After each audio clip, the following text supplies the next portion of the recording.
This is your host, Pete Moore, and I am pleased and humbled to announce the launch of my one and only book, Time to Win Again.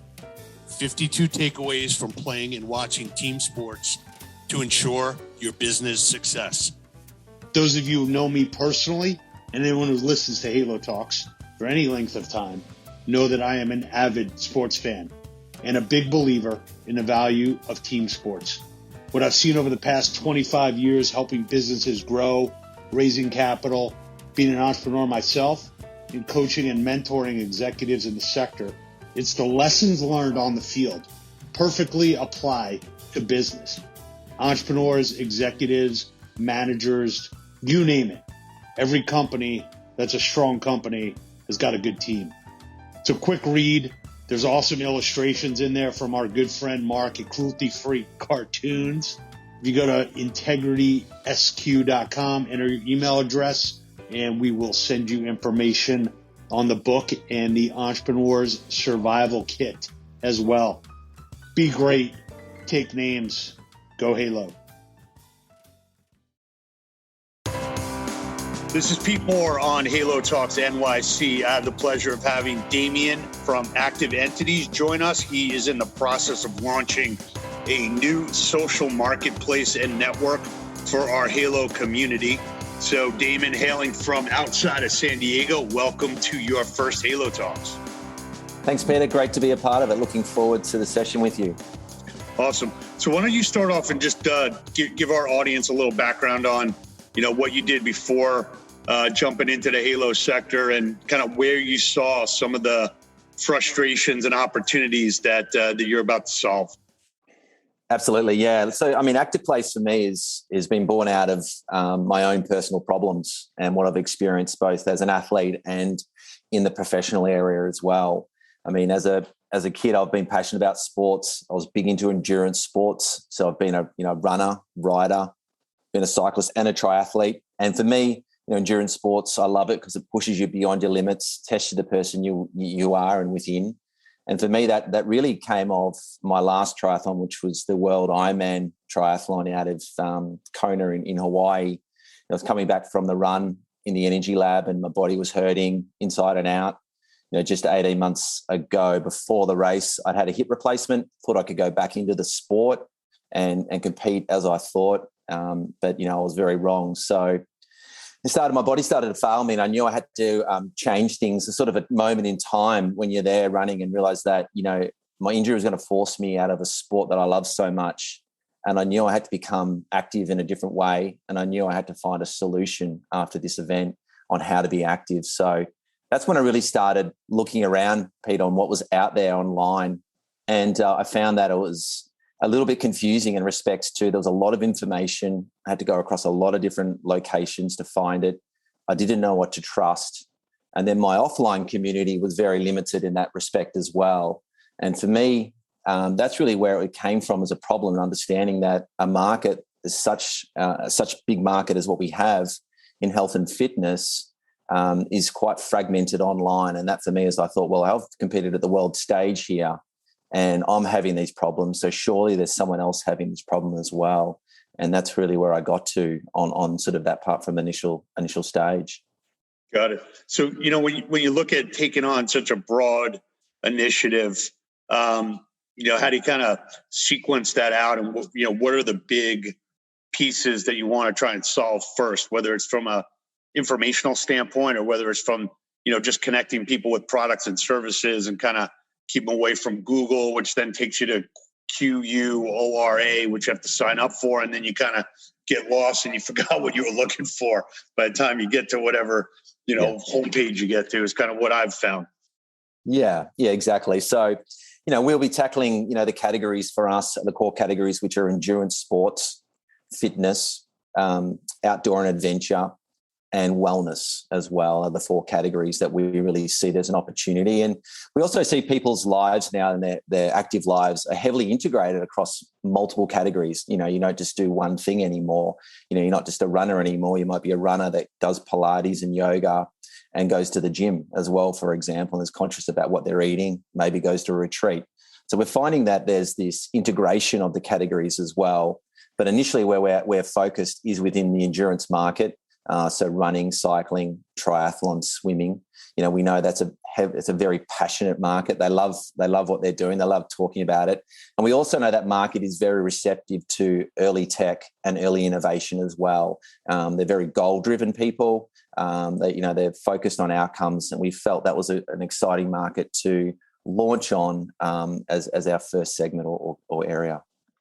Got it. So when you take a look at someone that's doing, endurance, that kind of becomes their, weekly warrior outlet, and they're either training or competing. So what's Active Entities going to do, whether it's, curating their, like almost like a online concierge service, best in class products that they should be using to enhance their performance? Give us a little bit of taste for what, I go on there and what happens. Absolutely, yeah.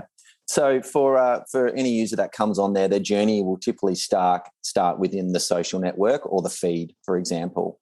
So our algorithms will be set so you see things that you're passionate about. So if you are a runner, you're going to see things that are going to help you in your goals and in your inspirations to be a runner. So it's things like content and information. It could be articles. It could be information that's getting posted by experts or businesses in the space. You're also going to see products and things to do. So you might see events. You might see other related active things to do in there. You're going to find a community of like-minded people that are also interested in running across there as well. And you're going to find experts that can help you achieve your goal as well within that category. And that's things like, it could be physio, nutrition, coaches and the like. So that's the flavor you're going to get in the feed. And that feed naturally within our ecosystem drives straight into a marketplace. So if you are interested in products, you are interested in finding experts, you can very seamlessly go there within the one ecosystem and find what you're after. But you will certainly be driven around what you're passionate about and what inspires you to be a runner or a cyclist or whatever it is. Yeah, so if you talk to investors, they'd probably say, well, how does this differentiate from somebody setting up a really, deep, Facebook group? So what's the response to that type of question?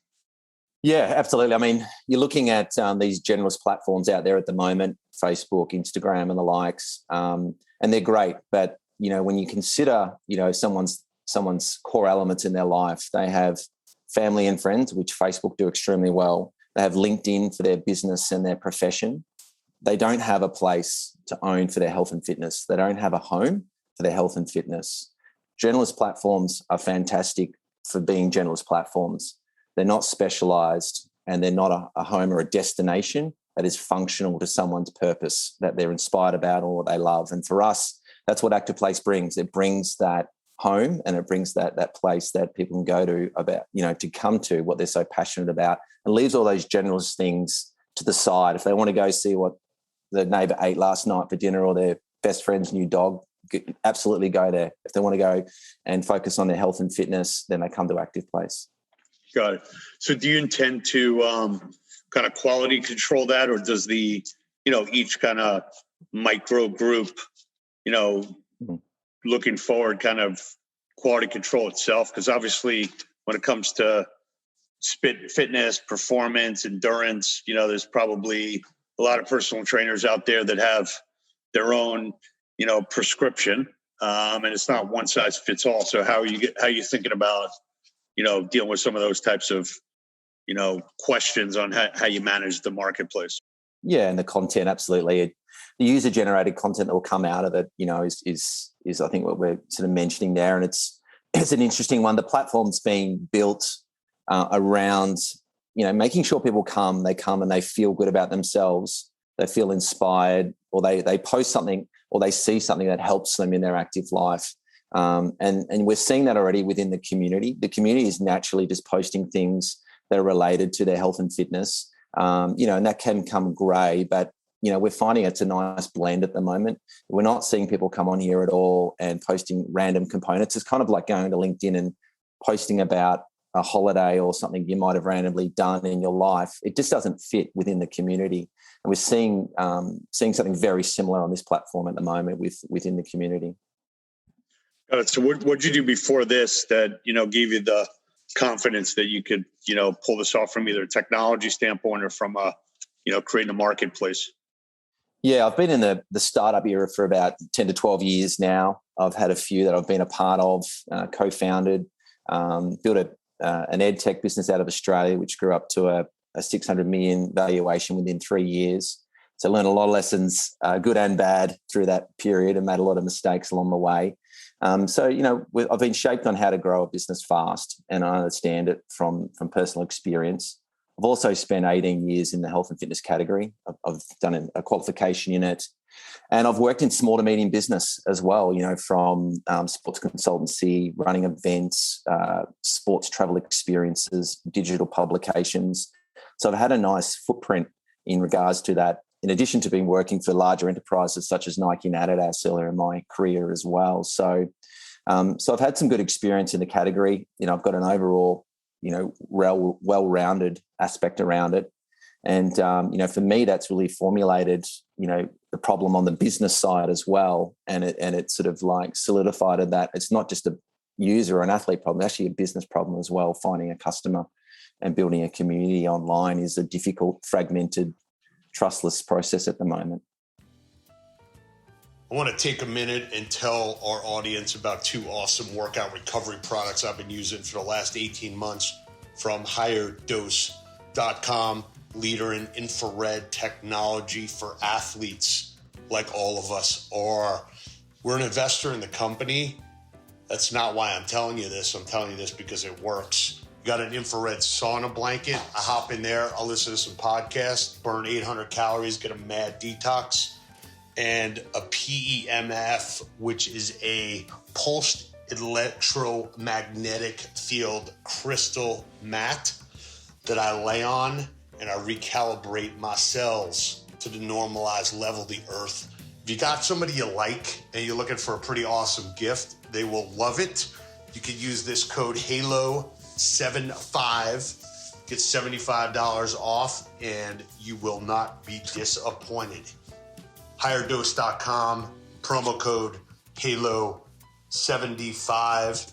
And now let's get back to our regularly scheduled program. So a lot of relationships that we have in the audience that is mostly listening to this podcast are owners, operators of bricks and mortar multi-unit facilities. For the last 18 to 24 months, they've been focused on how do I work my relationships outside of the four walls of my respective facility because I have to.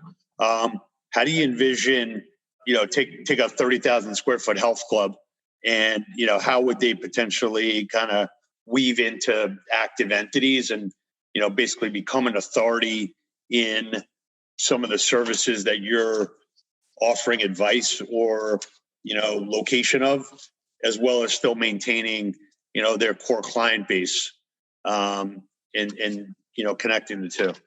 Yeah, no, really good question at the moment. It's very timely with what's going on, obviously, with a global crisis, has changed things. And for me, it's a new environment we're all living into the future. And I mean, just alone, I think this digital immersion that we've all been put through, and it's been a long crisis globally that we've all been affected in, I believe has created and changed behaviours and habits for people for the future. So what they used to do or what they used to believe, how they used to do things, I believe will now be changed going forward into this new environment. So for businesses, health clubs and gyms to consider that were typical bricks and mortar, how do they bring what is typically a offline experience? How do they bring that online and bring a business outcome online to that? And for me, it's a number of components that ActivePlace can assist in that. I believe the online delivery model for businesses in this category is well established. There's a lot of digital platforms that enable people to do these Zoom face-to-face experiences. And I think that's a space that's going to be interesting. The other components, though, when you think about it, is like, well, how do I now draw in a customer that typically may used to be a walk-in or used to be a local community I used to drive around to find a new customer? How do they do that online now?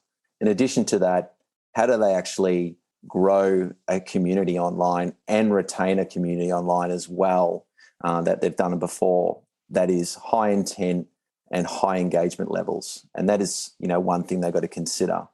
And then there's the component of obviously commercializing a product online. So I think offline services need to consider what is a full end-to-end experience for my company online to keep me going into the future so I can prosper.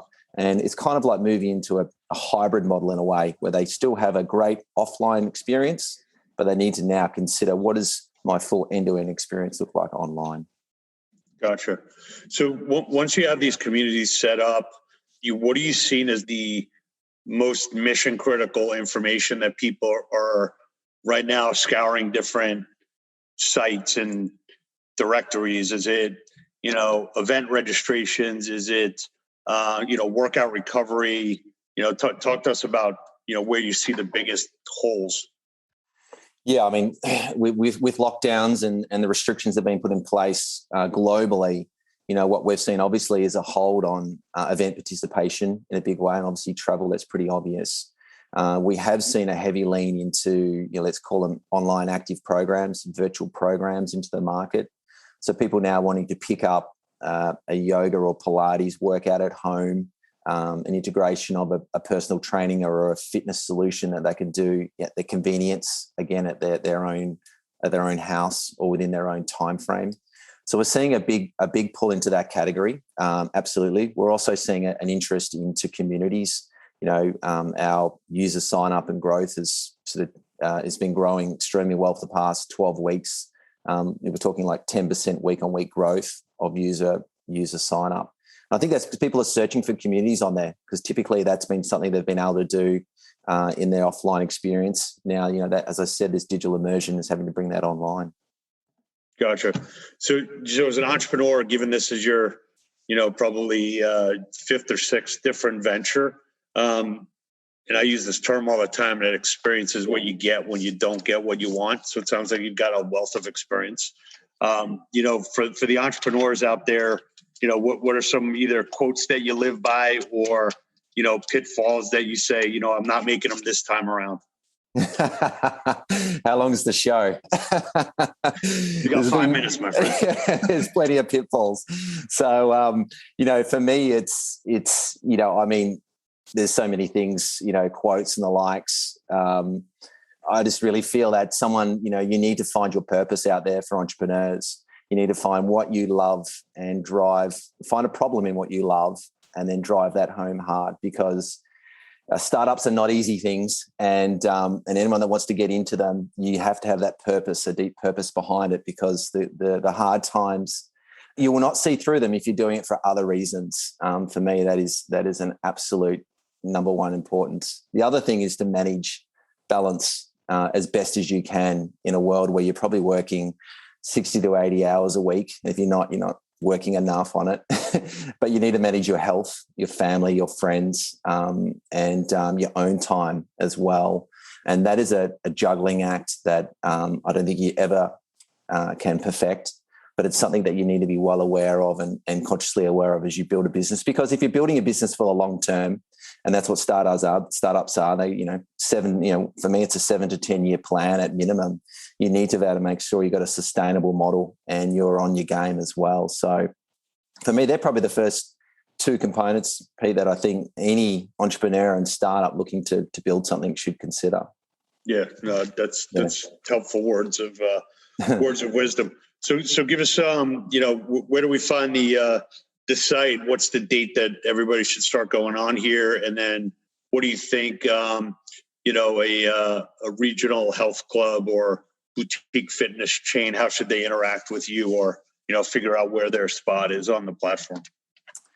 Absolutely. It's activeplace.com. We are on Android and iOS as well on the apps. We currently have a free business plan that businesses can go and sign up to on the platform and trial it out.